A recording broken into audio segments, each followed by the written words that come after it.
স্বামী স্ত্রীর সম্পর্ক ভালো না, স্বামী দ্বারা স্ত্রী প্রতারিত হচ্ছে বা স্ত্রী দ্বারা স্বামী প্রতারিত হচ্ছে, কোনো একজন ব্যক্তি এখানে বেঈমান বেরিয়েছে। কি করবেন তাকে নিজের কবজায় আনতে গেলে? ছোট্ট একটি টোটকা বলছি, সেই টোটকাটির প্রয়োগ করুন। দেখুন, স্বামী কিংবা স্ত্রী দুজনের মধ্যে যে আপনার হাতে বেরিয়ে যাচ্ছে হাত থেকে, সে আপনার কাছে অবশ্যই আসবে এবং হাতে অবশ্যই আসবে। টোটকাটি করতে হবে শনিবার দিন করে। তার আগে আমি শ্রী রণজিৎ শাস্ত্রী আজি। টোটকাটা করবেন শনিবার দিনকে। 4টে গোলমরিচ নেবেন এবং তার সাথে 4টে লবঙ্গ আর তার সঙ্গে 4টে ছোট এলাচের দানা দেবেন। দিয়ে সেই স্বামী বা স্ত্রীর বালিশের নিচে রাখুন।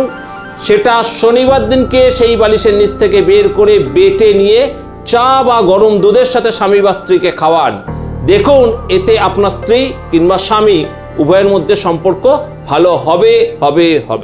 ভালো থাকুন, সুস্থ থাকুন। নমস্কার।